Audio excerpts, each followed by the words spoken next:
because man's task is to make the earth after the model of heaven. Thy will be done on earth as it is in heaven. Man's project is to heavenize the earth. Man is made to transform the world from glory to glory, to take hold of it and break it down and remake it after the image of heaven.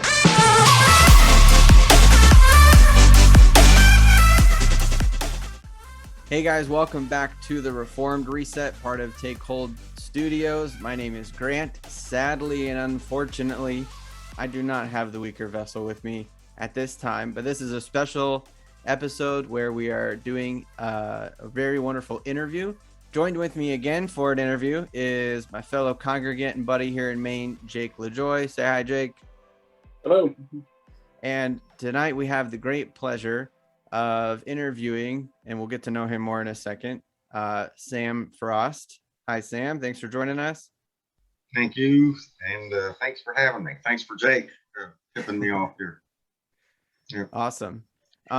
Remember, guys, you can go subscribe to the YouTube channel, subscribe to the audio feed, and whatever podcast catcher you use. Check out the website, takeholdstudios.com, for all of our content and a few blogs on there as well. Don't forget to go check out the merch that we have. So on Teespring, look up Take Hold Studios, and there's a link in the description. That's probably your best bet, is to click that link down there, and you can check that out as well. If you want to financially support us, patreon.com/takeholdstudios. That would help us out a ton. All that stuff, guys. Comment, leave a review, subscribe. You hear it every time. Go help us out and do all that stuff. So tonight we have Sam Frost. I just want to get a bio out for our guest tonight. He has a Bachelor of Theology from Liberty Christian College. He completed an MA in Christian Studies, an MA in Religion, and a THM from Whitefield Theological Seminary in Lakeland, Florida, with combined credits in Hebrew at RTS, that's Reformed Theological Seminary, and Greek from Church of God School of Theology in Cleveland, Tennessee.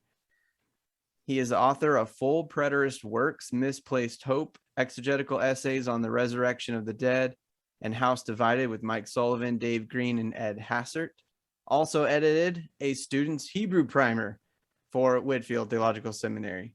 Samuel M. Frost is co-founder of Reign of Christ Ministries and has lectured extensively for over 8 years at full preterist conferences, including the Evangelical Theological Society Conference, of which he was a member. I did it. Sam, what did I leave out, though? Well, a lot, but that was my past life. The beginning of the story with full preterism, or I guess I call hyper preterism anymore. I've been in church all of my life. I grew up in a Foursquare Gospel Church. I was baptized Foursquare Gospel Church. Yeah. And that was largely like 77. I was baptized. So in that era of time, Hal Lindsey's late great Planet Earth came out. I think 73 is when that came out. And then we watched the movie there at the church. With Orson Welles narrated it. Good movie. If you haven't seen it, it's worth watching. And that was a Hollywood, when you had Orson Welles. I mean, that was a major movie. That grossed quite a bit of money at the time. So it was a major production. So anyway, watching this as a kid, and believing that this is what the scriptures say and what your pastor says. So as a kid, you grow up and you think, well, that's what the Bible teaches. So that was pretty ingrained in me. And then we went, my family, my mom and stepdad, we got into he was Seventh-day Adventist, a wonderful man. I miss him dearly. But he went to Union and got his bachelor's. So when I'm growing up, 8, 9 years old, he has all these books and stuff like that. from his seminary days, and so I was interested very early on in those kind of things. So with Seventh-day Adventism, you have, of course, a large stress on Daniel and Revelation. Their whole thing's built on Daniel, particularly. Okay. Their theology is. So, but my mom was charismatic. So we went into the charismatic movement, late 70s, early 80s. And then that led to Liberty Christian College, which was this accredited college there in Pensacola. And it was an interdenominational college, non-denominational college, but largely holiness, Pentecostal, Assemblies of God, charismatic. But it was there, of course, that your eyes are opened up to a whole other different thing called church history. You kind of exist growing up when you're raised in the church. You exist growing up kind of in this bubble, right? And so college opens all of that, as college should. It should do that, expose you to all of the different avenues and things. And a couple of professors there introduced me to Reformed faith. Right, John Calvin, which growing up, again, Calvin was kind of a bad word. You didn't, especially in certain Pentecostal think, you just Calvinist or, God predestines people to hell and all this other stuff. They so don't it just want to reach turns the lost. Yeah. So, but anyway, I read Lorraine Bettner's book, Reformed Doctrine of Predestination. That was the book I couldn't shake, and I kept going through it and talking to the professors and kept going through to me. And so it wasn't really a struggle to begin to see that. And then going, of course, back into church history, it wasn't much. It was a ready acceptance. It was like, this actually makes more sense than what I grew up with. So with all of the speaking in tongues and all that kind of stuff, that I stopped doing all that. I think it was John MacArthur's book, The Charismatics. I read that one, and I was just doing my Greek at the time, and then going through like Corinthians 12 through 14 and Acts 2, and you began to see that what we were doing in the Pentecostal church, this is not what they were doing. These were two different kind of things, and so I don't know. In college, you have this kind of an openness when you become Reformed from the area where I was raised from, and then it allows this. Well, what else am I wrong about that I've been raised? So you're kind of open to those things. And reading Reformed stuff back in the late '80s, I worked in the bookstore, and we came across Dominion Press, and they were sending a lot of their material, and we started reading, of course, David Chilton, Ray Sutton, Gary Norris, Gary DeMar, Kenneth Gentry, and I believe that was the Tyler gang, they called them, and they were just printing out just a ton of stuff. And James Jordan was the other one. Now, James Jordan had a big influence on. I really liked his style, and he lived just outside of Pensacola, in Niceville, Florida. So I was able to go up there and visit him and pick his brain, because he's a real imaginative thinker. James is. He's very broad. A bit of one of his lectures is our intro and our outro for the podcast. So you'll see that when you listen. Well, there you go. Jordan. I don't agree with everything about the way he approached, especially now being older.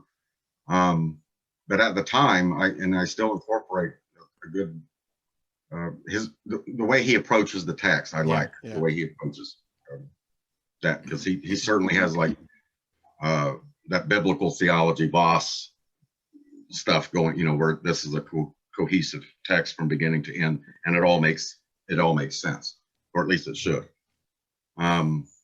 So I cut my teeth on a lot of that kind of stuff that was from David Chilton. And I remember I called him up too. Back in the day, you could just call people up and they would answer the phone. Yeah. So I read Paradise Restored, and that book single-handedly changed. And that was a recent work, so it just changed. I thought, now this is fresh. This is a whole complete way of looking at things. from the way I was raised. But then he came out with Days of Vengeance, and we got that at the bookstore. He footnoted a guy named Max King, and I had heard of Max King from a couple of other places, and one guy that we ordered books from, Walt Hibbard, he was carrying Max King's book, this 800-page tome, The Cross and the Parousia of Christ. Hey, there it is. And I have a lot of visual aid off to the side. God, that's wonderful. That's because that's it. It's this massive book. So devoured, just went through, read that, because when you're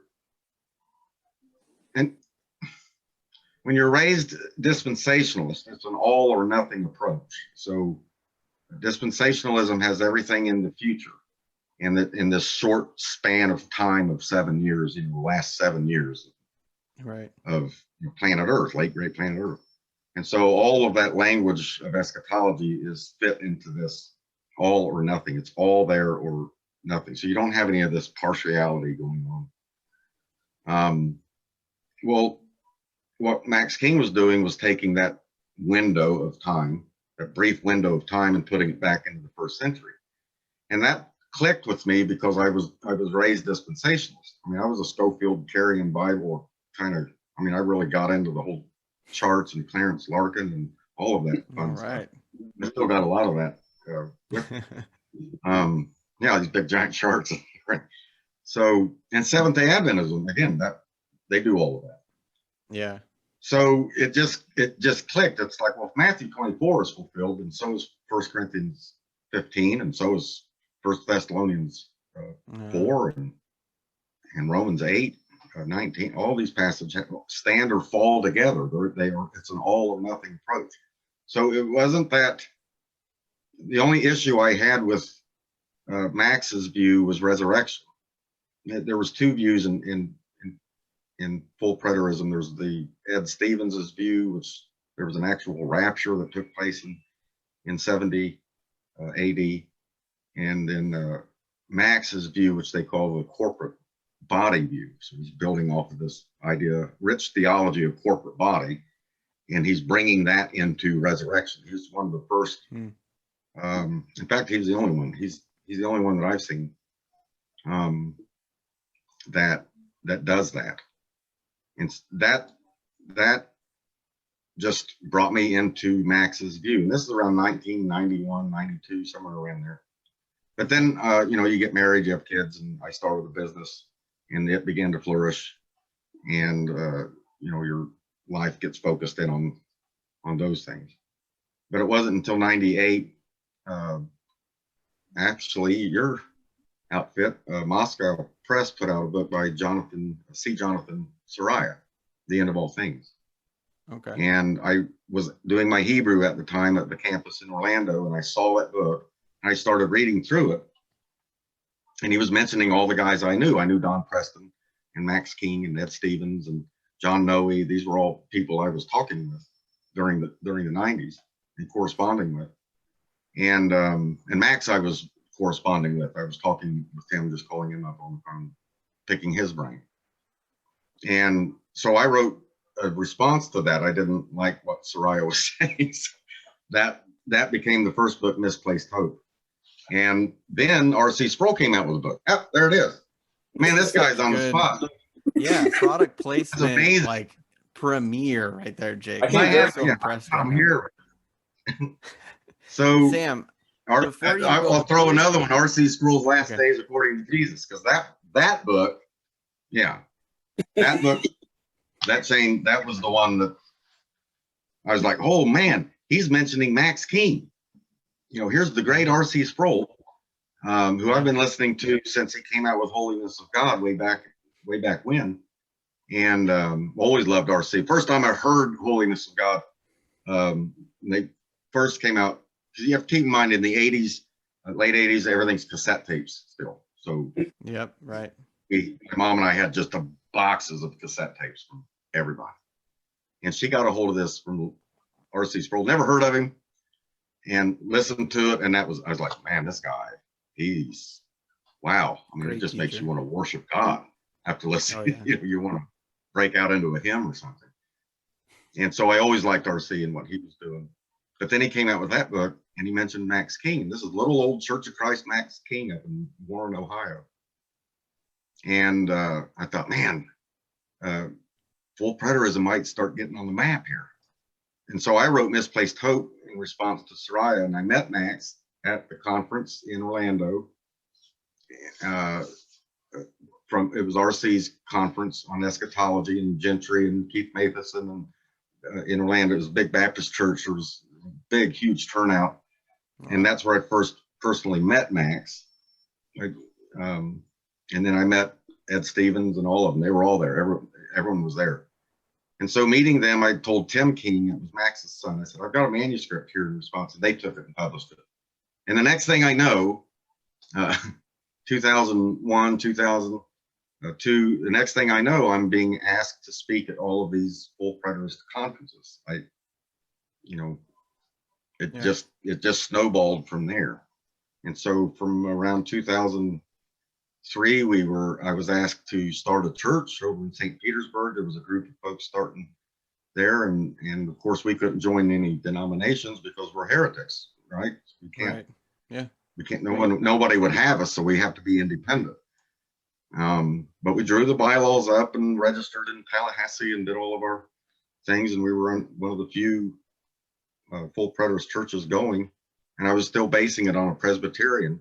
So I'm trying to be Reformed and full preterist at the same time, which is, I look back now and think, well, that's impossible. You can't do it. I tried. Yeah. But for 4 years, that church ran. We had several conferences.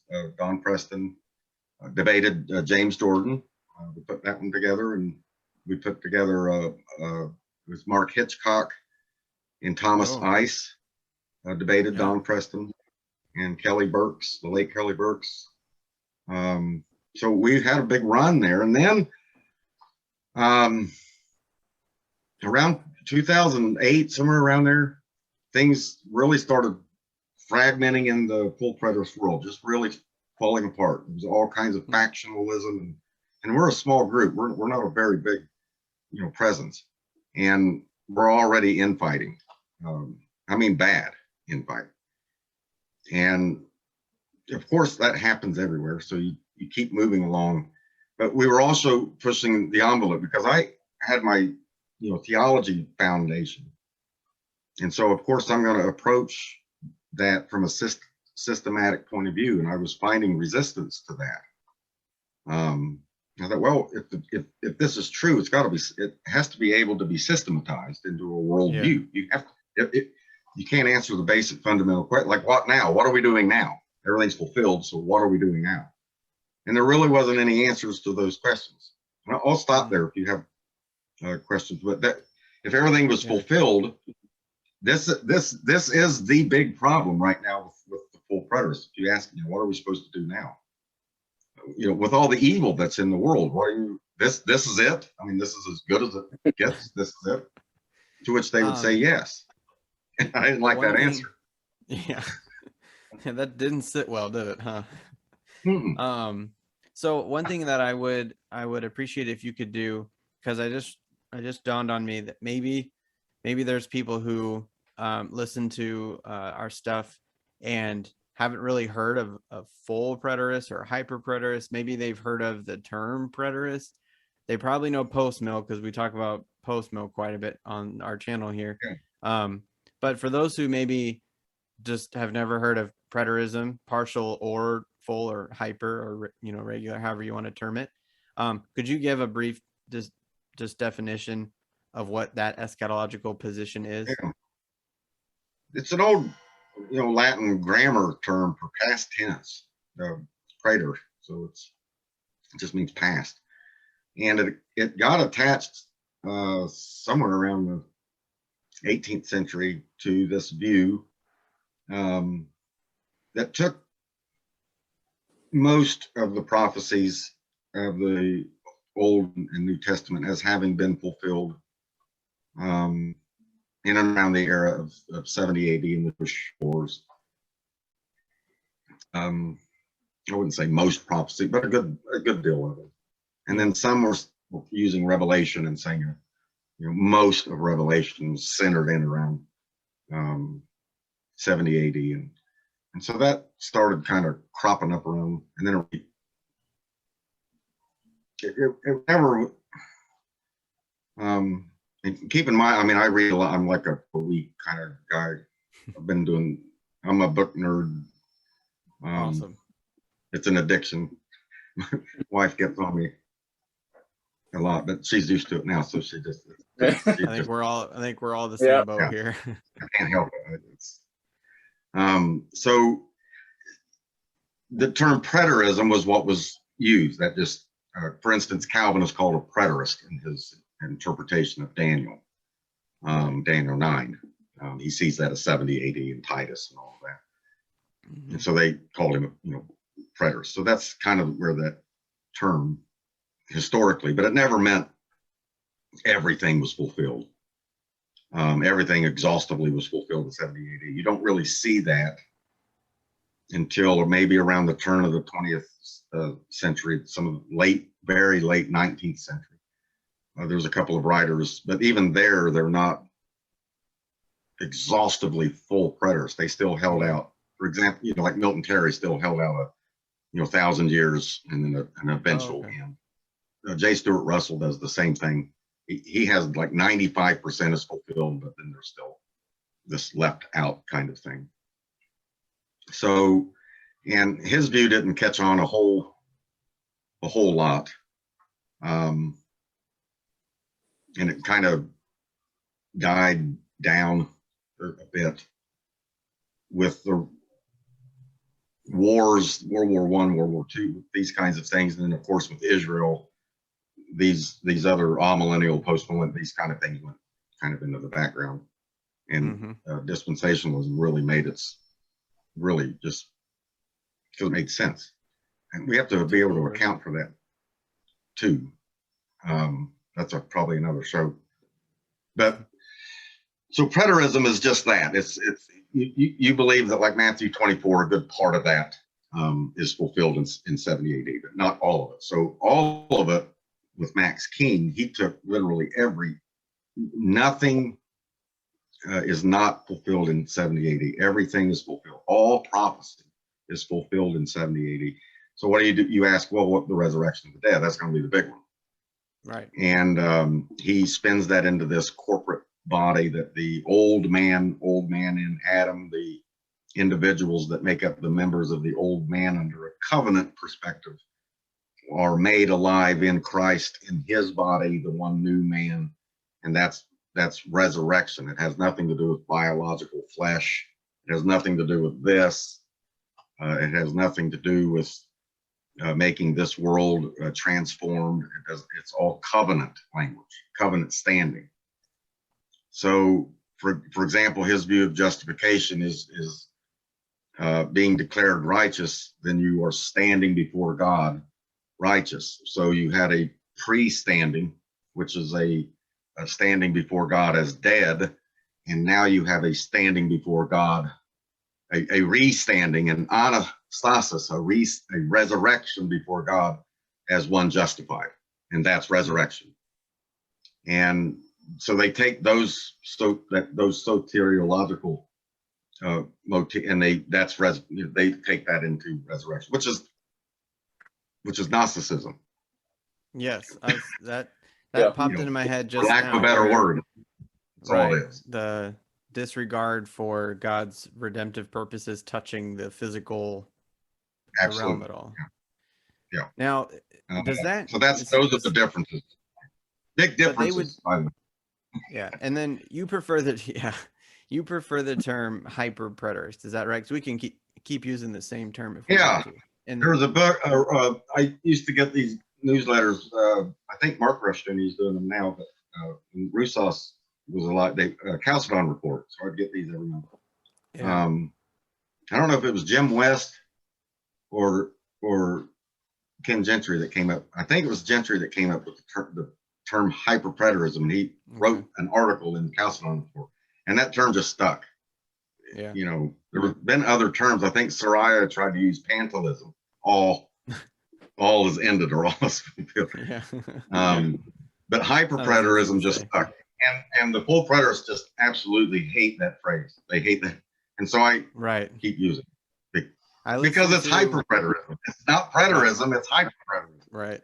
I listened to James Jordan in the library of James Jordan's teachings. He did a conference or a set of studies on preterism versus hyper-preterism. And just as a funny portion of it, that's what he said too. He said, you know, we're talking about hyper-preterism. Of course, they don't like that term.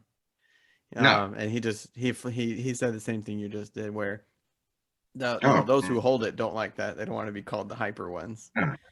Well, you know, you get hyper Calvinists, hyper, you know, grace, whatever. So, and it's a Greek word, a preposition. Just Nobody calls himself a hyper anything. Nobody accepts the term. Yeah, I'm a hyper. Nobody does that. To them, everyone else is a futurist. Gary DeMar is a futurist too. True preterist, you know. We came up with the term partial preterist.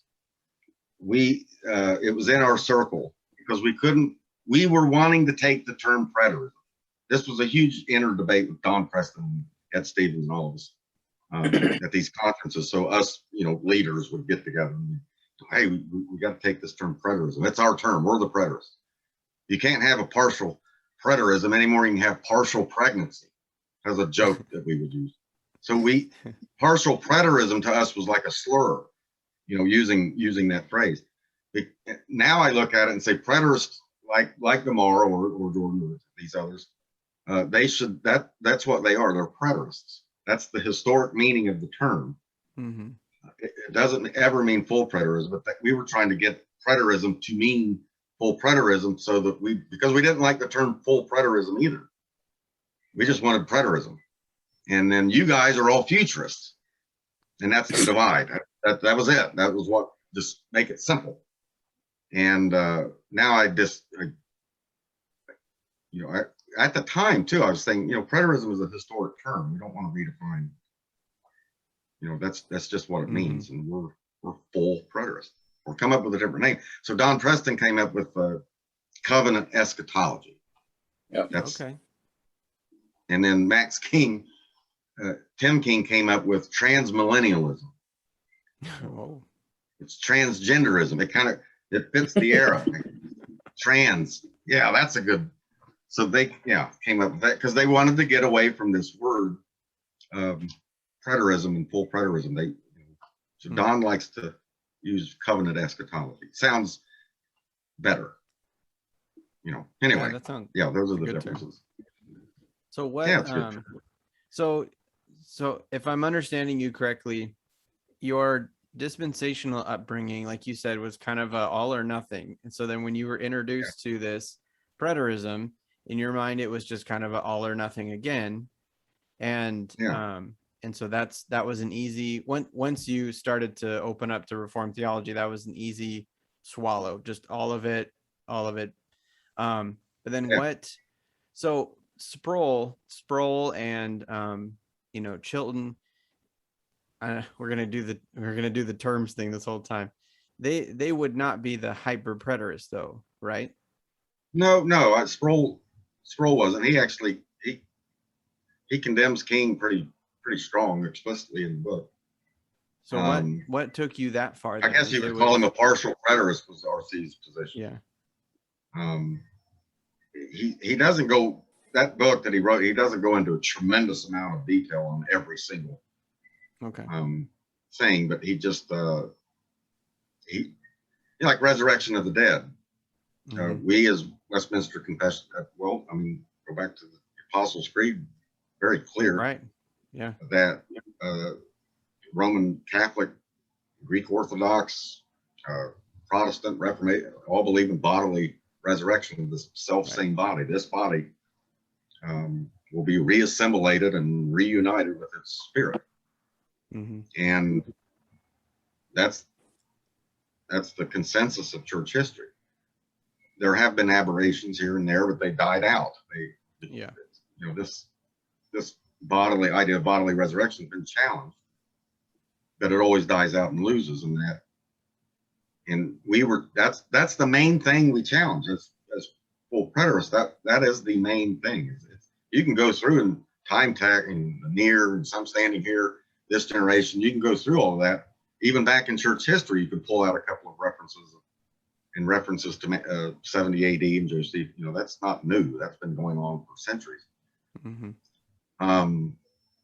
But it's resurrection of the dead. What was the end of the age? And he said, well, the old covenant ended. Well, that immediately sets you apart in Reformed thinking, where the old covenant ended, at the cross, right? So if it ended in 70 AD, you're running into all sorts of exegetical problems. And so now we've got to go back and redefine all of this, which we did, Mm-hmm. In terms of old covenant, new covenant transition.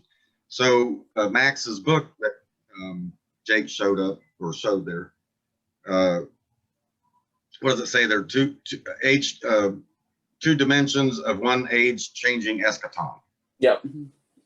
And so the two dimensions is old covenant, new covenant of an age changing eschaton. And that's the framework from the ascension of Christ to 70 AD, his exaltation and glorious coming, ruling over all of the world. And so what about physical death? Well, physical death was never a problem. That was never spiritual death, separation from God death, all of that kind of stuff. And again, it wasn't that hard to do at Reformed, because not all, but some Reformed theologies have this idea of spiritual death. And so you just bring that over and say, hey, these guys are saying it. Yeah. So very eclectic. So we were pulling from every source we could. But resurrection of the dead was the hardest.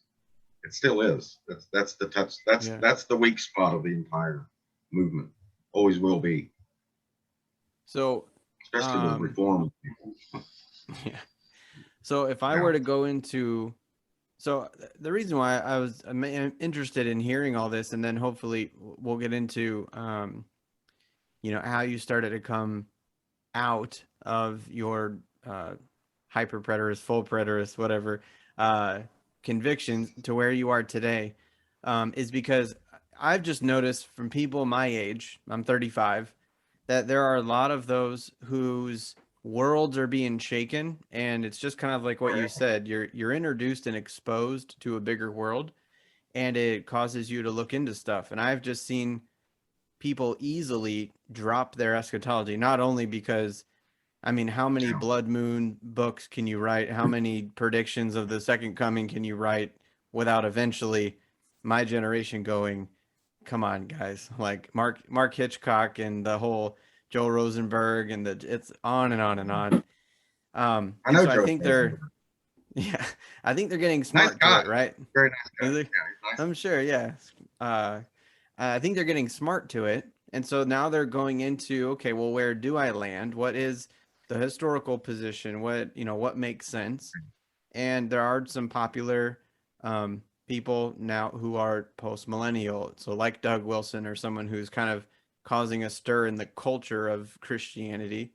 And anyway, the other thing that I blame, that era of Mark Driscoll, is that he, those who used to listen to a lot of him before his unfortunate, circumstances, he encouraged culture engagement. He encouraged taking, orthodox doctrine to the culture, and sort of that kind of stuff. So a post-millennial idea where we're supposed to be kingdom building and we're supposed to be influencing culture, and that sort of thing was attractive, and it made sense.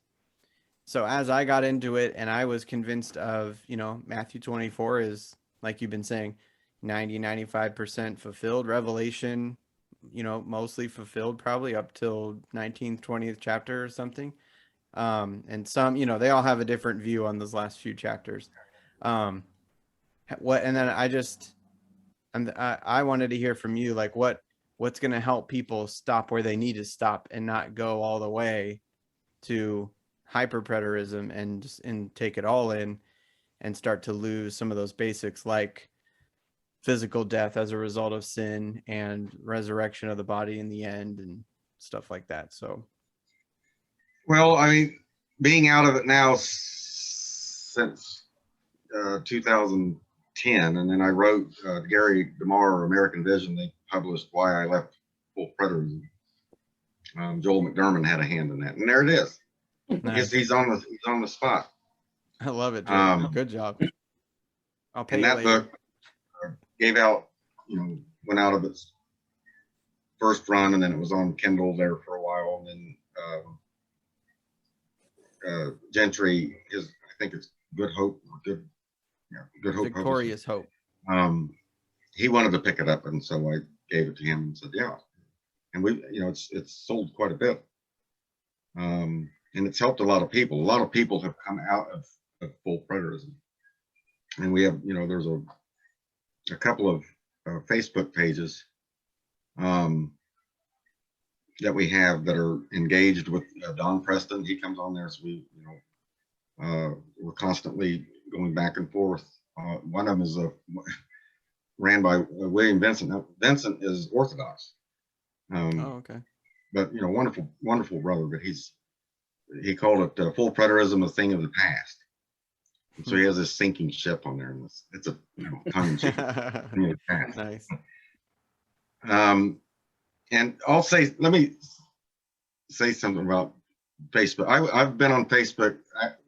My date is almost a year after it started, and I've been on there that long. I thought it was wonderful. Keep in mind, back in the late '80s, we're using like word processors and Brother and IBM and that kind of stuff. So word processors, I thought was, I'm a nerd in that area too. I always stay. So when the floppy disk came out, I was like, oh, this is great. And then the dot matrix printer, I was like, man, this is great. You don't need to use whiteout anymore. You can just sit and do it here and it prints it out. And so in college, it was just wonderful to have those things, and I followed them. So the internet to me is like the Gutenberg press. It must have felt the way that it did, in the 16th century when the print just really started going everywhere, and it made a lot of people nervous. The hierarchy and the authority was nervous over this printing press. You couldn't control it. Yeah, that was the thing. The information that was getting out there, you could not control, and we're facing the same thing today. So I've always loved what the internet was doing. I realized the massive amounts of abuse that comes out. But to me, Facebook, its beginning certainly wasn't what it is now. It's like completely different. But it's a wonderful tool. I've met so many people and then end up meeting them personally. Scholars, people I never would have the opportunity to talk to. And then we monitor our rooms pretty tight. If you're in there and you're you don't know what you're talking, and you're just on there to create division or problems or profane language or any of that kind of stuff, we just kick you out. Yeah. I don't have any problems with kicking people out, blocking people. So anyway, just on Facebook, that's where I spend a good deal of, a couple hours a day monitoring all of that. And I've stayed in touch with all of the full preterist stuff that's going on too. And it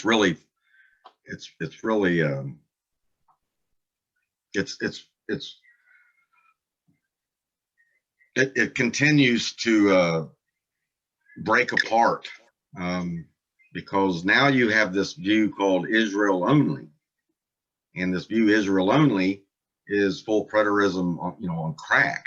I mean, the whole Bible only refers to Israel and Israelites only. And so what does that do with that? Well, it doesn't concern us. I don't need salvation. Wow. None of the Bible is for me at all. It was written for them. It ended there, and that was the end of that. And you don't even need to read the Bible. You don't need to go to church. There's no pastors. There's no church. It's all a waste of time based upon a faulty view that the end has not yet come. And that triggered off when that view started around, so it would have been around, and this is in the book, somewhere around 2008, a couple of guys started really pushing that. And what I couldn't shake from it is that it was, if you take Reformed theology, which the end is not yet, right? So the end has not come. We're not in the new heavens and new earth, and resurrection of the dead has not happened. So, and if it did, then obviously we're in eternity. We're in the new heavens and new earth. We're in all of it. So you have to redefine all of what that is and what that means. There's only one end in the Bible. There's not all these multiple ends that are going on. So if that's the case, then yeah, that does answer the question. Why would we need churches? Because in Ephesians, the reason that God gave gifts, pastors, evangelists, apostles, prophets, was for the building up into the perfection of the man. Yeah. Well, that's 70 AD. Wow. So you don't need progressive sanctification anymore either. We're perfect in a covenant speaking sense. We're perfect. Yeah. And when we die, we go to heaven, because before, when the saints died, they went to this place of the netherworldly realm of Sheol, which was this accursed place. And Jesus rescued all of the spirits out and brought them all into heaven. And now when we die, since we're not under death anymore, we go to heaven. And heaven is the goal, not a new earth, but heaven. So I thought, well, yeah, then why would we need pastors? Why would you need a church? It's not, why would you meeting on Sunday? Or what would be the point? But my spirit, this goes back to being raised in the church and baptized and always believing. I never entered into a period of doubting. I know some people in their crisis of faith and their testimonies, they go through a period, like a Bart Ehrman period. Ehrman has gone way, and I know Bart, and yeah, he's gone way out there. Yeah. But I never went through that kind of crisis. So my spirit was not feeling right. I thought, this isn't right. And it was John 6, that chapter, it just leapt off the page. All that the Father has given to me, I will raise up in the last day. And that verse and he says it 7 times in that chapter, in chapter 6. And I just couldn't shake it. I started bringing this up to Don Preston and others, and their answers were not. Their answer was the last day was in 70 AD. And I thought, well, if that's the case, then all that have been given to the Son are raised. So when were you raised? And I debated Michael Miano about this, and the answer to his question, his answer was, resurrection does not apply to me.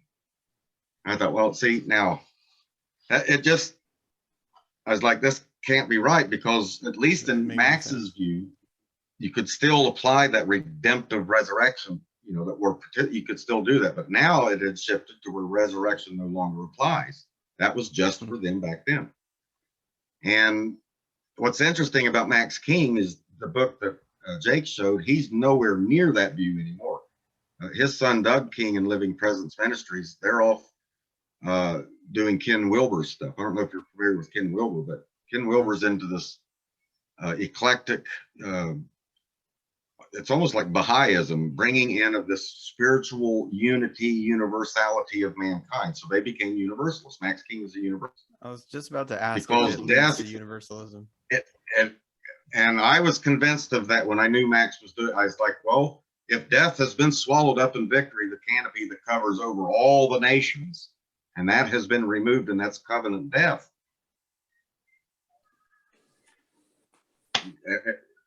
Boy, it's a hard case to think that anybody's not saved. Jesus came and he saved the world. And yeah, and I couldn't sit with that. And maybe it was my Reformed theology or background. I couldn't sit with that. I thought, boy, that just, we've missed something here. And then I went back, of course, and then it really steamrolled into the emphasis that Paul puts on resurrection of the dead, and the lack of emphasis that in our Bible believing churches today, we do not put any emphasis on resurrection of the dead. In the book by Tom Wright, Nicholas Wright, N.T. Wright, Surprised by Hope, I was reading at the time, and that book, that that's what I was wanting to say, was what he was saying. I thought, this guy, he's got it right here. Going to heaven is great, but it is not resurrection of the dead. And resurrection of the dead is the culmination of our sanctification. And it's intimately connected with it, so that to deny it would be to deny the resurrection is what we're working towards and what sanctification is all about. So he was connecting bodily resurrection back to salvation. That is the consummation of salvation. Not until that happens. And that just for the last 7 years, going back and reading John Owen and a few others, Voss does this, and then Meredith Kline. Meredith Kline has excellent work on resurrection of the dead, and it's tied to us today, and that is our hope. And this is what consumed Paul, because when Paul, who believed in bodily resurrection, but he's persecuting the church, but when he saw the man of Nazareth, who supposedly 18 months ago was dead, and whom he thought was dead, his body was hidden somewhere or something. I don't know, these Christians are making it up. But this Jesus of Nazareth is dead. And here he's seeing him. And Jesus introduces himself. I am Jesus of Nazareth. The guy you think that's dead, I'm alive. And this is what Paul as a Jew is wanting to obtain. And he sees that this man has obtained it. And boy, that Paul's whole world, I think, there was like, well, he has to be Messiah, because God kills and God raises the dead. Mm-hmm. That's a kernel doctrine of Jewish. In fact, in their prayer books, they say that quite a bit. God who raises the dead, God who kills, God who raises. Oh. And so for Paul, he has to be Messiah. Not only God could do this, glorified flesh, a glorified body, talking and having a conversation. For Paul, this meant that the fulfillment in what resurrection was. And that's why Paul is consumed. He can barely get past 5 sentences without mentioning resurrection of Christ, or resurrection, or the hope, or any of that. It's his whole thing. And so that when I came out of and saw that lack of emphasis going on, that rich theology there, that's not being preached in our churches today, I knew I was making the right turn, because now that's all I want to talk about. And our congregation and others that that this is our hope. This is what keeps me going. If we're just meeting on Sundays as a social organization, you can have it. I got better things to do. Yeah. But if we're participating in resurrection of the dead, wow, the whole perspective changes. Everything changes. I hope that makes sense. Yeah, it does. That's where I'm coming at it now. Yeah, no, that's cool. It's actually kind of cool to see that coming out of a movement or a group that holds the resurrection in kind of a truncated way, and all that did was fuel you when you came out to just embrace it all the more. And it really, that's really cool to hear. Jake, you had a couple of questions that you wanted to throw out. You want to? Yeah, I'll get to the ones I already told you about. I'll get to after, because I had a couple that popped into my head. Good. I noticed that. I like the pictures behind your head there, Jake. So, what's that? Whitfield back there. Yeah, Spurgeon, Edwards, Calvin, Luther, and a guy back there. So one question I had. So I know that it's a common thing for full preterists to say that Jesus doesn't have his body anymore. Oh yeah, body that he lived and died and was resurrected with and ascended with. He doesn't, like a snake, just kind of lost it. I've always wondered how they swear in 1 Corinthians 15, Paul lists himself as a witness of the resurrection, even though it was a post-ascension appearance of Jesus, but he still makes himself a witness of the resurrection like everybody else. So how would they swear that if he doesn't have, if his resurrection body isn't even what he had when Paul saw him? Don, says that Paul encountered the Christ after he was dead, and Christ who is now the Logos, and Paul encountered him, and that's all that he meant by the word Saul. Extremely weak argument, because the word that for see is the same word that he's using for the other witnesses. I mean, he saw him. So that's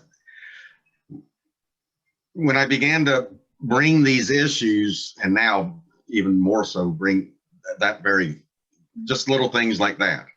Yeah. There's no answers, and the answers are incredibly weak. Because it's like the word there that he's using is the word see is what he's using for the other witnesses. He saw Christ in the same way they saw him. And if you're saying he shed his body, what did Paul see? Who was it? What was he talking to? Phantasm or something? I mean, what was he talking to? And just again, Don refers to these as peripheral issues, which is another way of saying I can't answer them.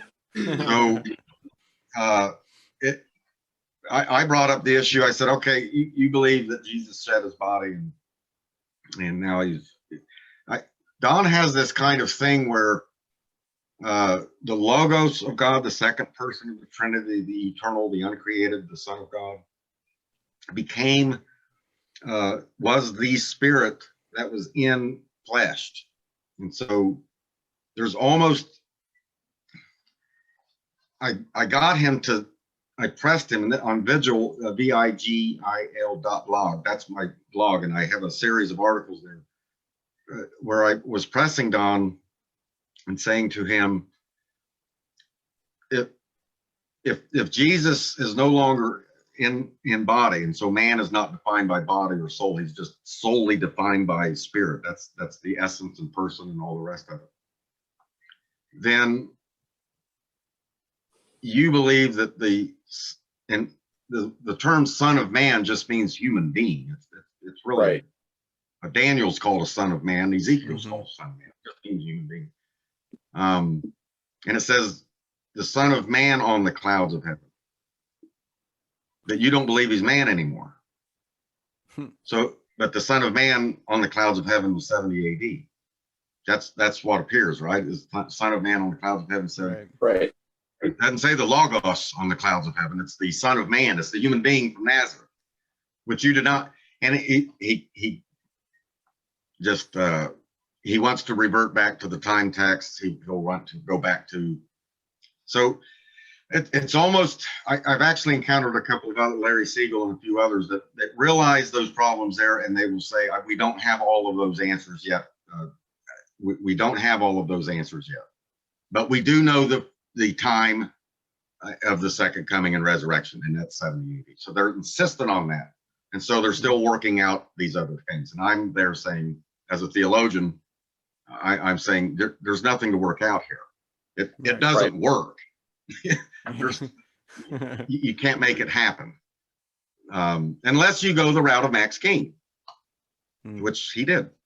Max did, and Tim and Doug, and a lot of other ones did.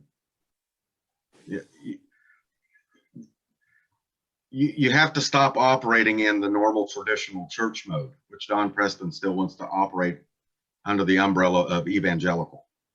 And now we've been saying that you're not evangelical. You're not even in the same ballpark.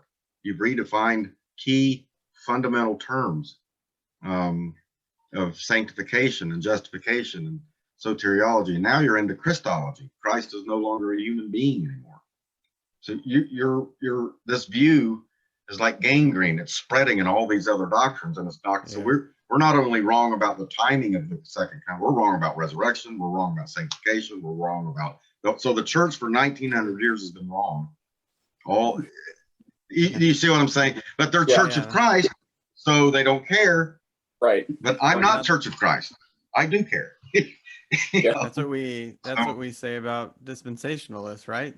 Everybody was totally wrong, and they try to claim whoever Irenaeus or something, but everyone's wrong until 1830s. But So just to back up, maybe I should have asked this question first. Why do they even feel the need theologically to deny that Jesus still has his body? Well, the critical thing there is that if the man Christ Jesus was glorified the day of his resurrection and then ascended bodily into heaven, then that automatically defines the nature of resurrection body of human beings. It's the first fruit. It's the first man. It's the standard. It's what defines. And so you can't have that. So I wrote an article. You got to get thinking Sopranos or Godfather. You got to get rid of the body because it's the only way you can. It's the only way it can work. And Don realizes this. If Jesus was raised, glorified in body, ascended bodily, and is now bodily as a man from Nazareth at the right hand of the Father, and this works well within Chalcedon and Nicene theology. One person, two natures. If that's the case, and all Reformed, or you could go to Hodge or Edwards or Voss or Turretin, who's insistent. Calvin has a whole section that's wonderful. Insistent that Christ bodily is at the man Christ Jesus bodily as at the right hand of the Father. And if that's the case, then that defines the nature of resurrection. For us, if he's the first fruits of that, then we'll be the same. So Don knows this. So to make it a corporate body resurrection, Christ could not have been his spiritual resurrection, and so his post-resurrection appearances were nothing more than what he was doing before. The body was healed, but it was a resuscitation, much like Lazarus's. And then when he ascended, that body was, this is the word that Don uses, was shed, and he was reabsorbed into the Godhead again as Logos. And I thought, well, that's Apollinarian. That's not going to work. No, that's just bad theology. Reabsorbed? Like, man, Yikes. That's but that's where this goes. You see it, right? Yeah, right. And, it's a wonderful thing. If you read Gordon Clark or Van Til, they're both the same on this issue. When you're in an error, it's going to produce error after error after error. That's a good indicator of knowing. To answer your question, if you have to keep rejecting all of these things just to support your 70 AD, then you're wrong. Your view is wrong. You're going down the wrong path. But stop calling yourself Christian. Right. Because you're not. So don't go like the Mormons or something. Invent something else. So if Joseph Smith had that he had the smarts to say that we're not Christians, we're Mormons. The Christian church is apostate. Nobody listens. We're going to start a new revelation. Well, good for him. He's doing my work for me. I'm like, well, yeah, they're not even Christians. Too bad none of his. They're trying to be Christians today. They're trying to be evangelical. So if physical death supposedly had nothing to do with the fall, then what was the whole point of like the sacrificial system and the physical death of Jesus? Like, pure what was typology? It's pure symbolism. Okay. That's it. That's it. Nothing more, nothing less. And again, with Reformed theology, that just destroys. Right. Yeah. The death of the animal was very important. Life is in the blood, and there was an atoning work. The problem was it wasn't atoning enough to raise you from the dead, glorified, to stand before God without sin. It couldn't do that. Right. And that's really what God created in the beginning, was man to stand before him without sin in a righteous relationship on earth, which God created forever. Not in heaven. He could have just made us a bunch of angels-like things. Why create anything at all other than angel beings and angelic beings and cherubs and seraphs and all the other heavenly hosts that he created, I believe, before he created the earth. He created the heavenly host and all that. So why, like a body, if this is just a prison shell or just a shell to be slugged off somewhere, then see that those are the fundamental things. And those are really, you guys probably know, Red Van Til and other philosophy, reformed philosophy. For a worldview to work, it has to answer all of these fundamental questions. Right. That all basic philosophy and religions answer. They try to answer, but full preterism just can't. They just can't answer them. Where are we going? What's the point of his? So Don's view is that history will never end, and he means that literally. History, as we know it right now, is infinite. And I said, well, that means procreation will never end. Procreation is infinite. He said, yes. Said, well, but God knows all of those who are his. Yes. To which you can add one.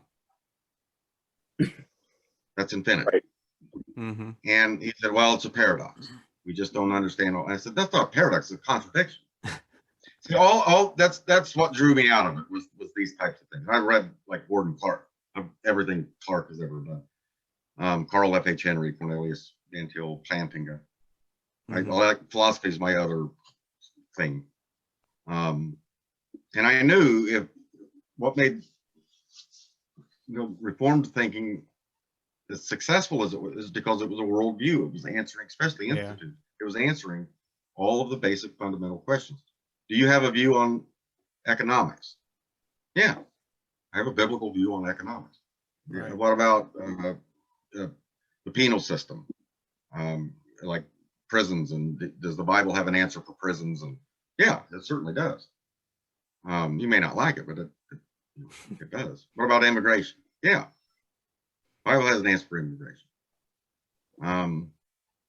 And so these guys, which are largely Church of Christ, again, I've got to keep emphasizing that.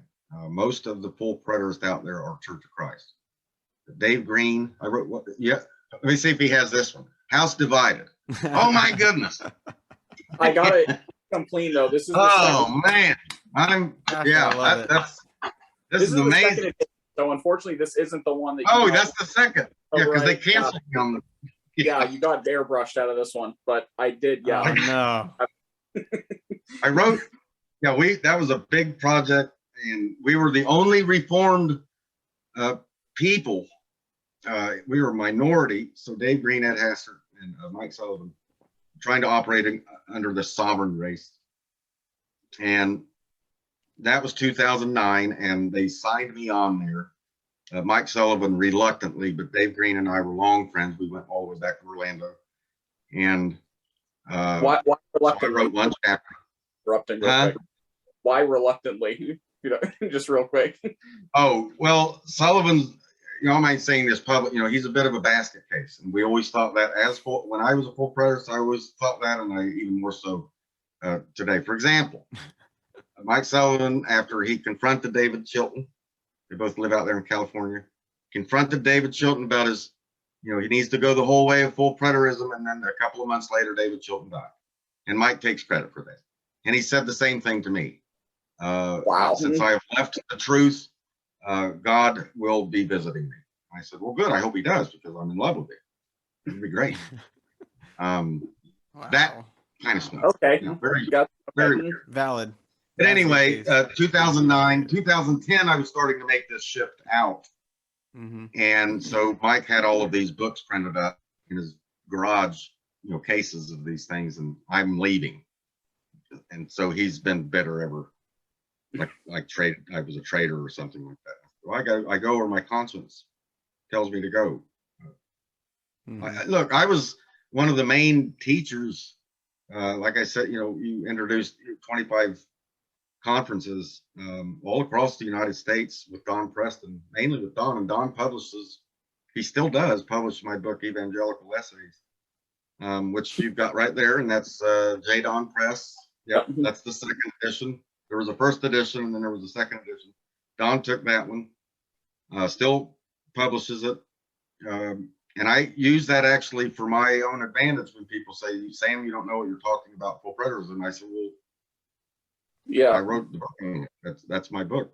He still speaks incredibly highly about it. Anyone? Oh yeah, must read. Got to read this book regularly. So, you know, and then having a church, I sold my business. It was a 6-figure income business, a commercial cleaning business that we had in Orlando, and sold it. Moved my family to Tampa, just early 2000s. Started the church. My books, of course. So my whole reputation was you know, this was my life. I believed in this stuff. And when I started seeing serious problems with it, I mean, yeah, it was gut wrenching. It was a hard. It was hard. Those were some 2009, 2010, 2011 were very alcohol soaked years, I'll say, because I felt like everything was falling apart. I was like, well, now I don't even. What am I? But I still had this strong belief that in the scriptures, which was driving the whole thing. Right. And coming out on the other side of that, and now where I'm at, it's a long. The Lord is good. God is good. What He is allowing me to do or to be used as, I wouldn't trade it for the world with my family and everything in my life. Is, I mean, there's problems. You know what I'm saying. I'm not trying to sound like everything's rosy and all this other stuff. Yeah. But in my heart, I'm content. It's. I know I'm on solid ground. So, and then we've been able to argue a lot of full preterists out of the movement, and they know that. Don knows that, and debated Don. Do you know Chris Arnzen? He has Iron Sharpening. Yeah. Chris is a wonderful guy. Debated him, Don Preston on that. This is where Don Preston admitted it dropped my jaw because he changed. That the devil that's thrown into the lake of fire. So there's no more devil. He said, well, no, that's not the devil. There still is the devil.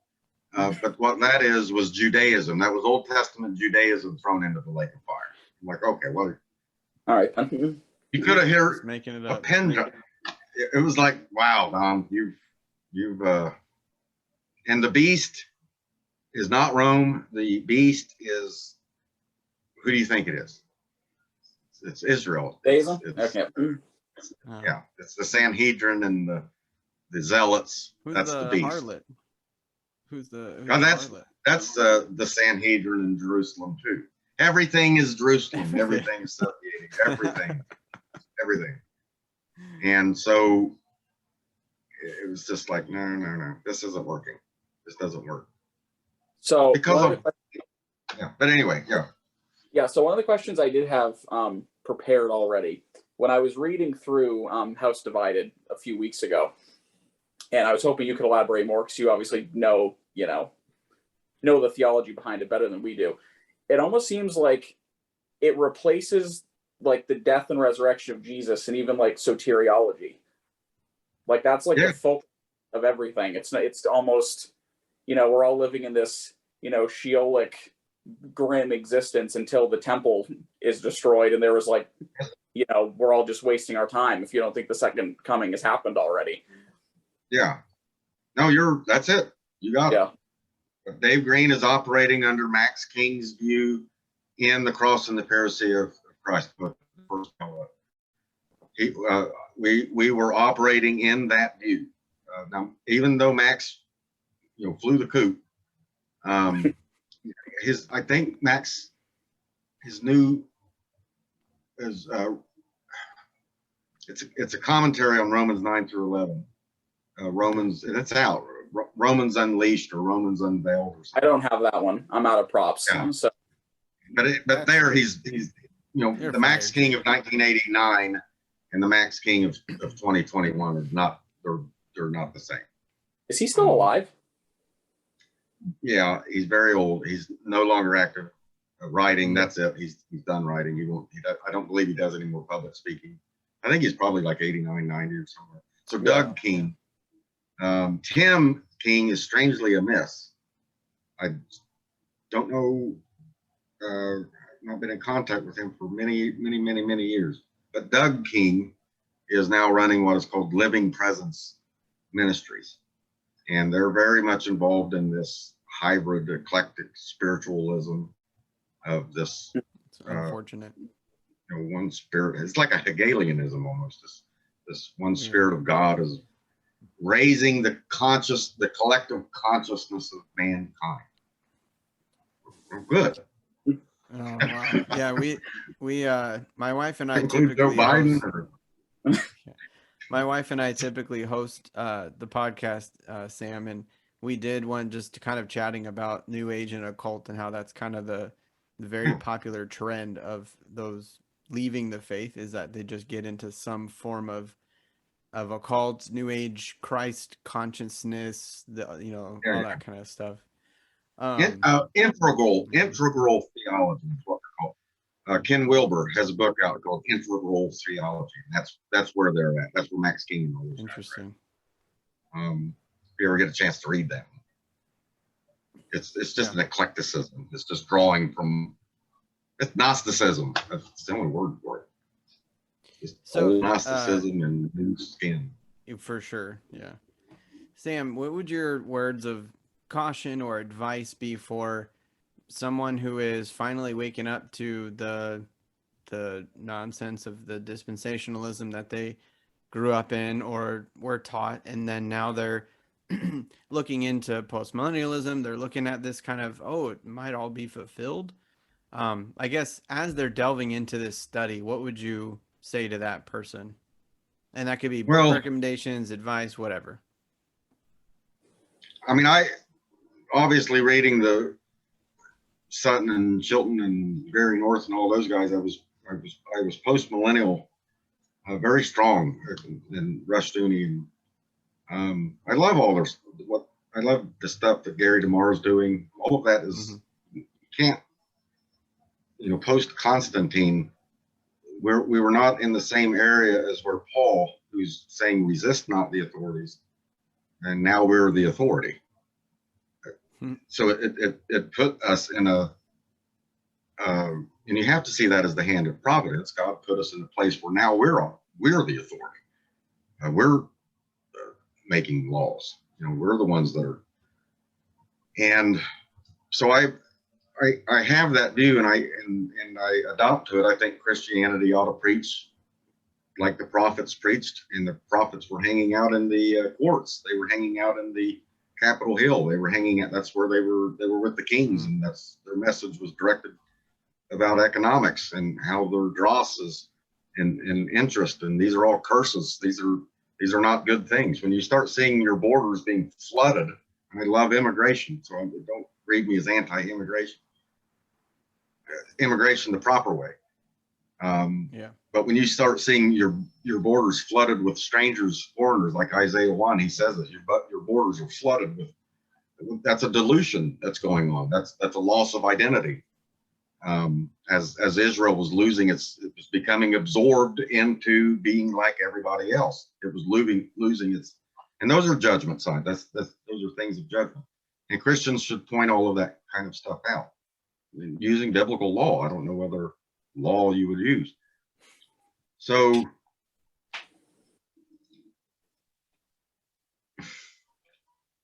I guess I would hold, post-millennial. So I'm as an amillennialist, I'm all of that stuff I keep, because people keep saying amillennialism is like dispensationalism. You don't get socially active. Be careful on the social activist stuff, because that becomes kind of a focus. And our focus is Christ and his kingdom. He is ruling over the nations, and he will bring it to an end. This is not our best life, nor will it ever be our best life. New heavens and new earth is our best life. That's our hope. That's what we're heading towards. And we certainly have influence in culture, or to have influence in culture. But I don't knock dispensationalism. I do on fine points. But it's interesting that the moral majority, back when I was in college and Ronald Reagan was in office and Jerry Falwell, I mean, all you heard about was evangelicalism and the religious right and all the rest of it having massive influence on and these are dispensationalists. Jerry Falwell was a dispensationalist. And yet he's right there in the Oval Office with Reagan and all of these guys. Tim LaHaye, Beverly LaHaye, who leads the largest pro-life lobbying group and had the most, biggest group, but she's dispensationalist.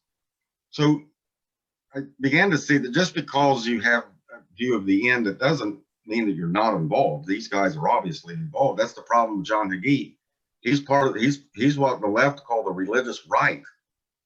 It's John Hagee. Why? Because he's involved in politics.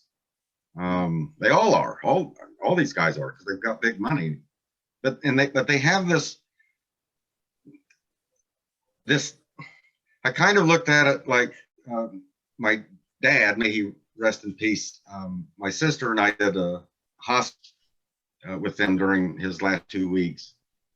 And so it was around the clock kind of thing. And I use that because I know that he's dying. It's terminal. I know that he's dying. There's not going to be any, short of a miracle, any recovery from this.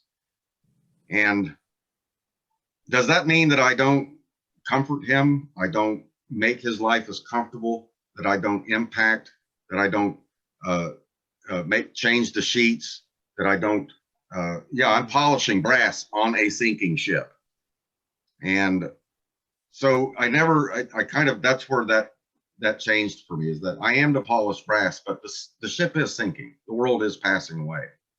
But I'm to polish the brass on, just like I did with who I knew was terminal. I didn't stop taking care of him. I took more care of him because I know it's going to be transformed and raised from the dead. And so that resurrection of the dead, that became, and that is my motivation for ethics. Not, can we get Joe Biden out of office? And I'd love to see Joe Biden out of office, because the guy's moron. Yeah. Just a complete, I don't know. I've never seen anything like. I thought Jimmy Carter was bad. I would take Bill Clinton today, because you knew where Bill stood. It's true. Bill would reach across the aisle to Newt Gingrich, and those two would work together and do whatever they had to do. This guy, he's man, it's amazing. And that's judgment. This is God's judgment. Poor leaders is a judgment of God. Right. So, and what is that doing for us? Well, it's stirring up a lot of us. But one last thing, there's a book by Francis Gumerluck, Latin theologian. He works a lot with Gary DeMar. I think American Vision actually put out one of his books on the history of predicting the end of the world in the church, and about every other generation has had this idea that they were the terminal generation. And in that study, and in my own studies, why were they doing this?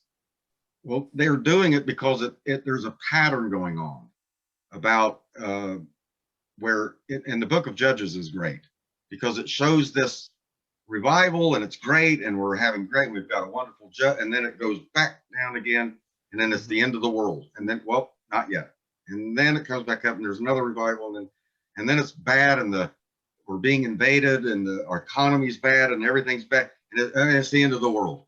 Oh no, here's another judge. And they're doing it because the 13th century with the plague in Europe, the Black Plague, that's apocalyptic. That's the end of the world. I can't blame them, because the patterning is the same. And it's interesting, in the book of Revelation, he sees these initial judgments as just a third, a fourth, a third, a fourth, not the whole. It's just a third. Mm-hmm. It's not the whole thing. And so World War II looks like the apocalypse. It's easy for me to link China up with Russia, and we have the left communists, and then COVID is a pandemic, which is a judgment, and then that's easy to draw those conclusions. Very, very easy. Because the patterning is the same. It looks the same because we know what the beast looks like. We know what the Tower of Babel looks like. It's been going on since the Tower of Babel. is man making his name great for himself, and then God coming down and looking at it and saying, no, not going to happen on my watch. And that looks apocalyptic. It's the Roman Empire. It's the Ottoman Empire. It's the Napoleonic Empire. It's all of these things, and they look exactly the same, and then they burn out. You know, Hitler comes along, and everyone thought there's a lot of writings there, and pastors, he's the Antichrist. And he comes along, 1,000-year Reich, and it lasts 13 years, and then that's the end of that, and then history moves on. I think this is where Jesus in Matthew 24 is saying, you're going to see all of this chaos. You're going to see tribulation, earthquake, but the end is not yet. And so persevere, because you don't know. So the whole focus then becomes on persevering, being ready, being alert, being active, being watchful, and going about visiting the prisoner, the orphan, those that need clothing, those that need. See, that's the emphasis. And you know, and in my book, Parousia of the Son of Man, I write a lot about that. And then I have another book, Daniel, Unplugged, that will be coming out any day now from McGahan Publishers. I'm actually very excited about them. The publishing group picked it up, and it actually just commentary on Daniel where I explore stuff. Huh? What was that, Jake? The Daniel book actually just came out a few days on Amazon. I actually ordered it already. I don't have it yet. He's even ahead of me. Wow. You know, yeah, I would hang on to Jake. No kidding. This is the guy you need in your office.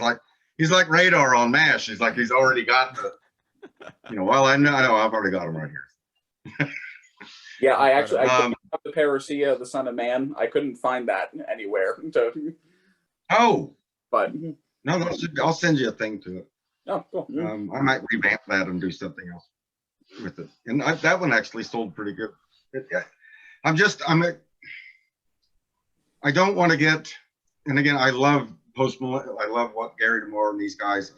But I guess coming out of this hyper preterist view that I was so locked, I don't want to get myself into, oh, I'm post-millennial and then I don't think about anything, you know. Yeah. That's the problem. You know, don't, you know, that makes sense. It's like, don't get locked into these identifications of these particular types of things, because you know, give a little room where you can let the air out of that balloon once you see it. Oh, that can deflate. Yeah. It's that kind of stuff. You know, Jesus Christ is Lord. He's the second person of the Trinity, one person, two natures. These things are fixed. The scriptures are inerrant. These things are fixed for me. These are never going to go away. These other things, you know, allow yourself a little, you know, to explore. Maybe not everything is 70 AD. Maybe there's something else going on there, because you know, the 20th century was the worst century of mankind ever, that bar none. More war and bloodshed, and it was a 20th century was a horrible century. And Christians need to account for that. You know, why is that? And then on the other hand, you could argue there's more literacy today, there's more income, more families today, more success today, you have this paradox of progress on one hand, but then you have on the other hand more despair than we've ever had.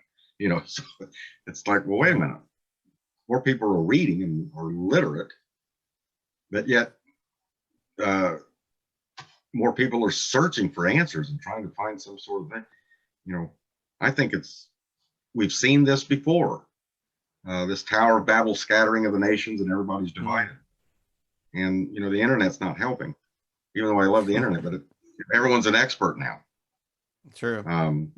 How long does it take you to study the life of Jonathan Edwards? Oh, give me about a week. And I'll know everything you want to know about Jonathan Edwards. Yeah. I don't think you will. His books. Yeah.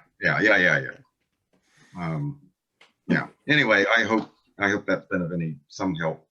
So I think that's kind of, I think that springboards well into the one other question that I had written down already. And this is more of a psychological question. Do you think that maybe being in full preterism as long as you were made you at all more susceptible to overcorrection? So, you know, the Gary DeMars of the world, when they start saying some things, you sit back and think, I know where this goes. I'm staying as far away from that as possible. Even though he doesn't go there, you know that it can.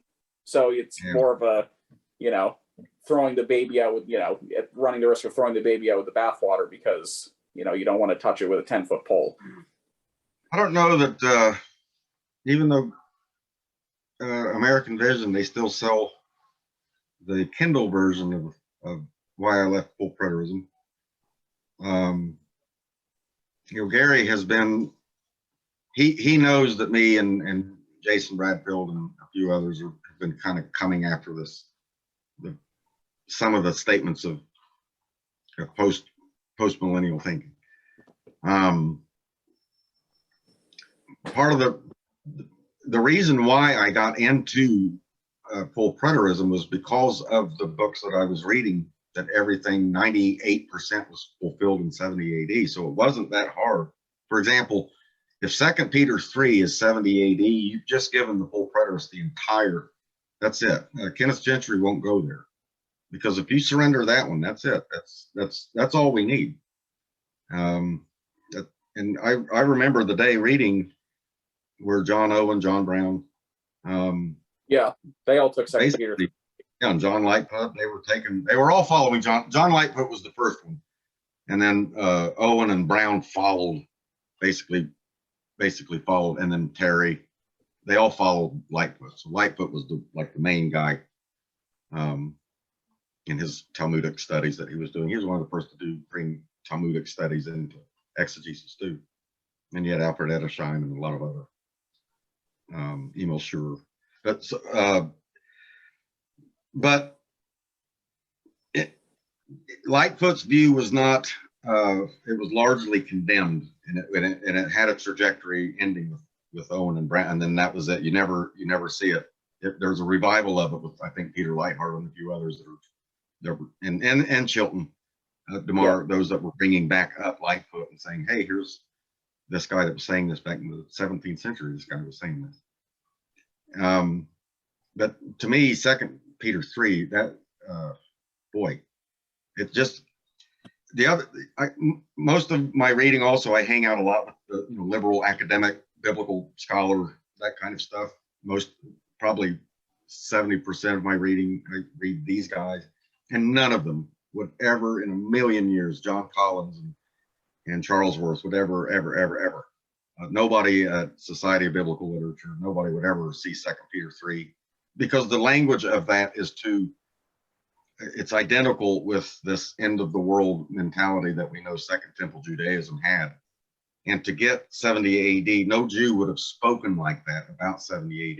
We have Jewish literature about 70 AD, and they're not speaking about it that way, as using that kind of cataclysmic kind of language. That's not the way they do it. And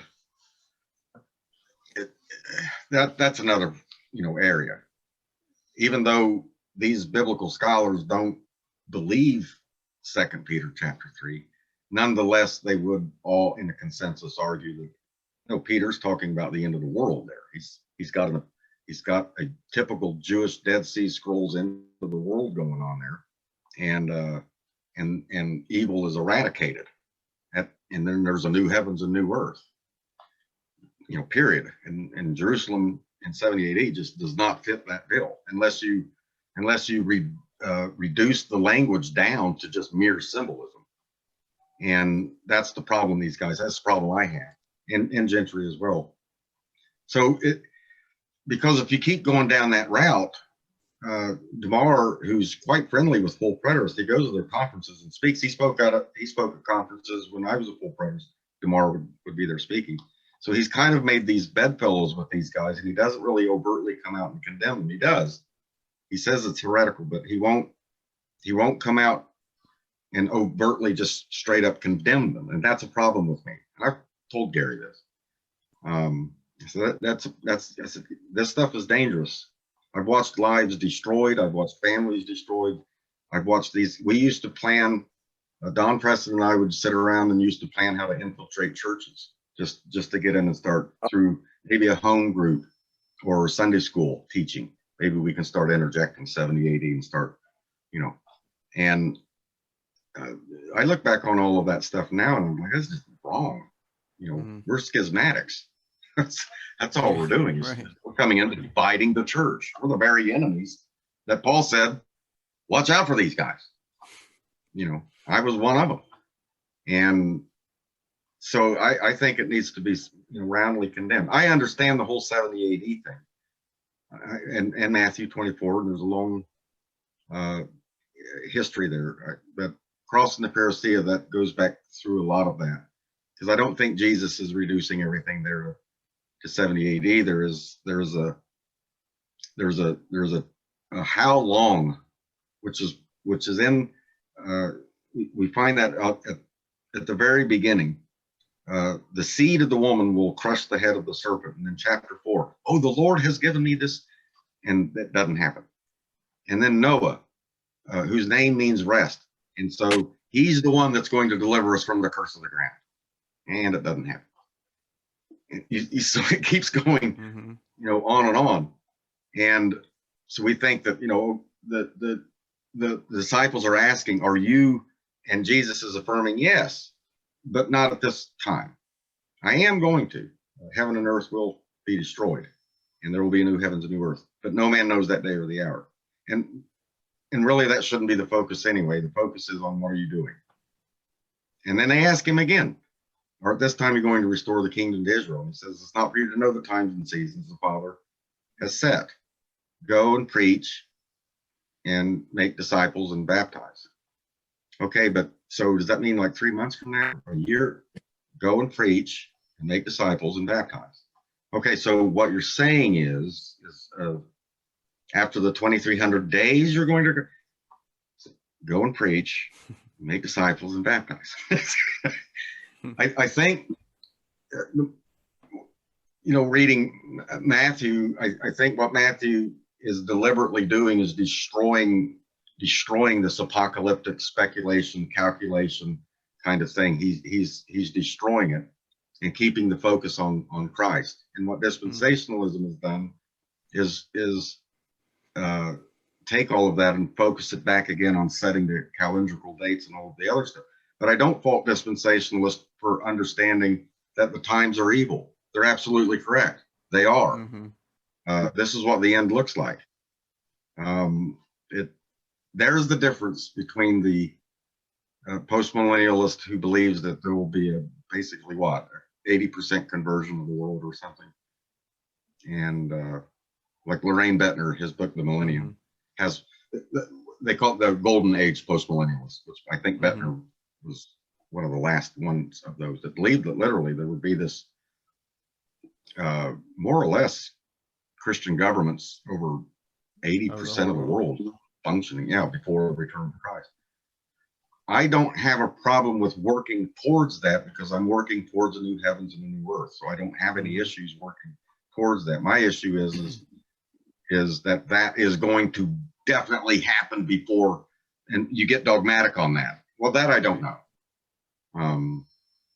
You know, but that doesn't prevent me from working towards that. Of course, we should work towards it. Absolutely.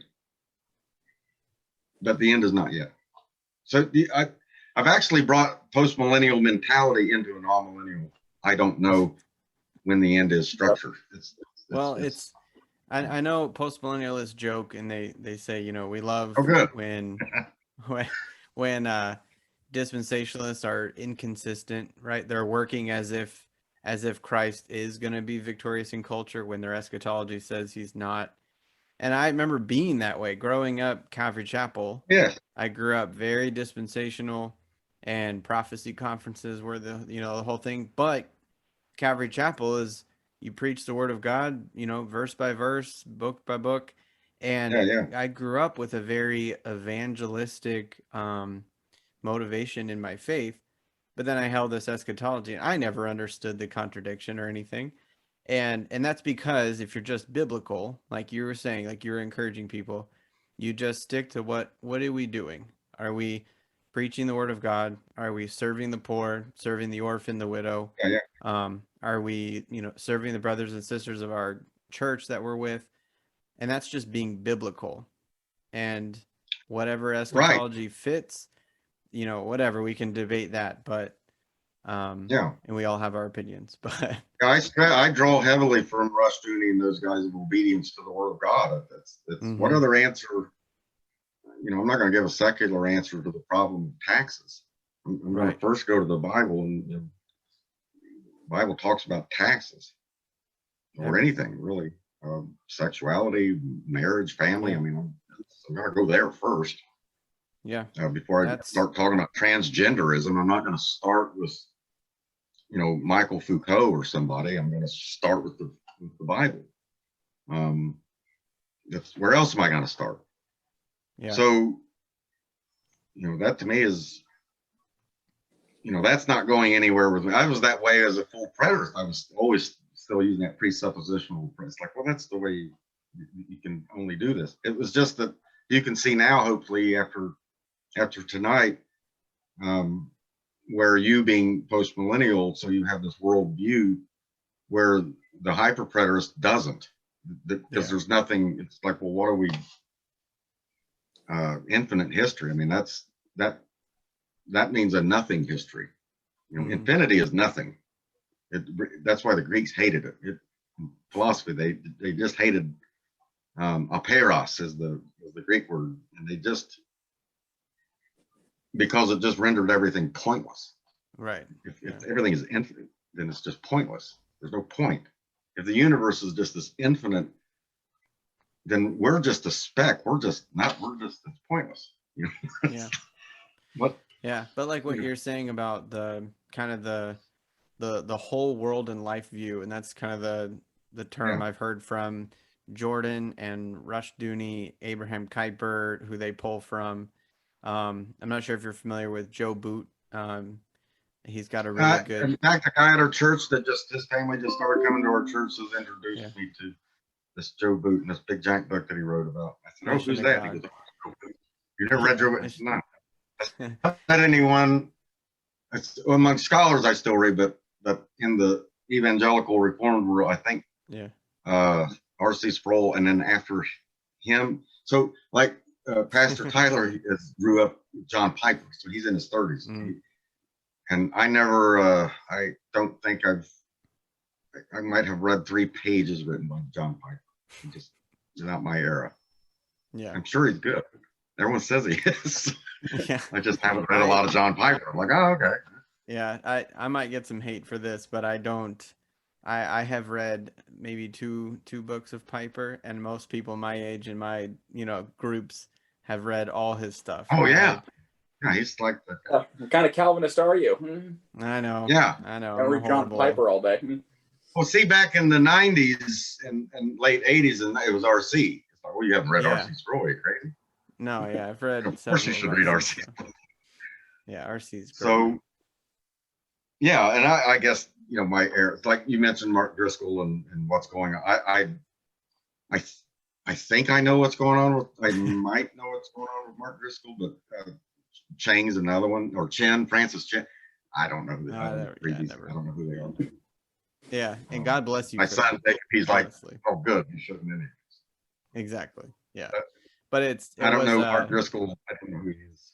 I mean, I do. I think I know. It's just a pastor who had a big head, and it ruined his ministry. But he was a Calvinist, but he was more engage the culture, don't shun the culture. Let's take our strong theology to culture, and that was very appealing because the emergent church at the time was picking up the social interaction, social engagement theme, but with no theology. Whereas Brian McLaren, I'm familiar with. Right, yeah. Yeah. Mark Driscoll did it. Yes, let's engage culture, but with our theology, and so that obviously was appealing to orthodox, evangelical, Bible believing people, But anyway, so what culture won? Well, pretty much, I guess. Yeah. In culture, Christians want to engage culture. I think we've heard that before. When, under Samuel, they were saying, "Can we be like the other nations? They've got it so much better." Yeah, so they did. They did get a king. Be careful with that stuff. They did. Yeah, They got I don't wanna Saul, be like the king other like the other nations. Yeah. Have you seen the culture lately? Like, why do you want to be like, have you heard the music? It's horrible. It's not good. No. Like Led Zeppelin was the last greatest thing. That's it. Everything else, golly. Sam, don't you know the devil is in the 4/4 beat? 4/4 time signature. Yeah. That's from the devil. Oh, I grew up with that. Bob Peters Yeah. and those guys. What was that Yeah, documentary back in the day? Shoot. There was a Christian movie documentary. That was the just Peters, slamming. Bob Peters, and they had there was a bunch of them. Yeah, that's Um, slamming rock and roll music.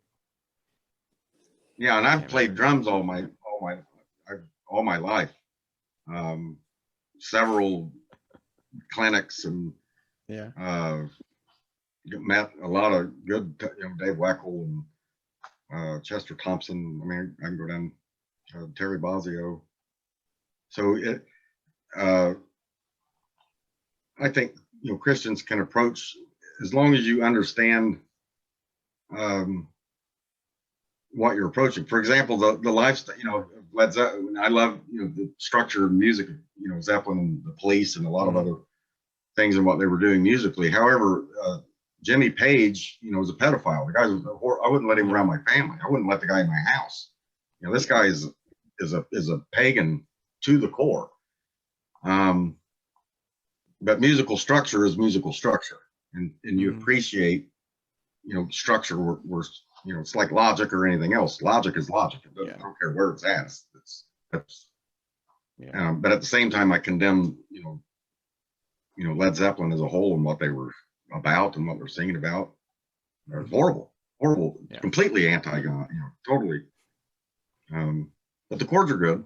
The way they arrange certain structures and things like that. So I can pull out the purity of what's going on there, and at the same time I can condemn it. I don't want to be like Led Zeppelin. I don't want to look like Led Zeppelin. I don't think my worship should look anything like the stage performance of Led. I think that's ridiculous. It's a rebellious. Rock and roll is born of rebellion. Heck, they tell you that Right. the whole thing is this outside of the norms and the traditions and everything. It's and eradicating and destroying your parents and your parents' faith and your parents' church and the whole 9 yards. That's what that was born out of. And transgenderism, like with Little Richard and stuff. I mean, he was doing this stuff way back when. I mean, he would dress up like a woman and go on stage, and that was his identity. And it was to tear down these traditional structures. And music is a very powerful. Yes. Man, music is powerful. God would have it out front before they would go into the battle. They play these trumpets and stuff, before that frightens people. Yeah. Liturgy is But warfare. I don't know, everybody started on that. Yeah. All right. Well, I was very helped by hearing your story, and I encourage people to get Sam's recent book, or recently published in another way. Why I Left I'll send Jake Preterism. a link to that. Okay. And then the recent one will come out. What was that one called? Daniel Unplugged? Daniel Unplugged. And it's already Daniel's Daniel's the linchpin for a lot of people with their eschatology. And honestly, I echo what Sam says. If your eschatology is keeping you from obeying the Great Commission or keeping you from just living the Christian life we've been called to, then you need a new one. And that's, well, don't be shocked on Daniel, because I know it's going to shock it. Okay. But all right. Well, Sam, thank you so much. I encourage you guys to get on those Facebook groups that Sam was talking about. Find the Preterist one. I've seen you comment. There's a really good one, post-millennialism, a view of optimism or something. I think, but regularly. Jay Rogers, I think. Adams. Rogers. No, Rogers. I think it's Jay Rogers. Yeah, Jay Rogers. Jay Rogers. Yeah. Yep. Gary DeMar comments on there frequently. Rogers does. I think I've seen you comment there too. It's very helpful if you have questions and you have, problems with certain passages or something. these guys who are very well studied in this hop on there and really provide some great insight. So I encourage you guys to do that. Go, get in the description. I'll try and put as many links to his books as I can, and avail yourself of that good stuff. So Sam, thank you so much for giving us your time. I know this was a longer one, guys, but I hope you enjoyed the conversation. But Sam, thank you. No problem. Thank you. All right, everybody. Till next time, this has been the Reformed Reset. But on the basis of grace and on the finished work of Jesus Christ, the project is back and forth, and the destiny of a new transformed world is assured.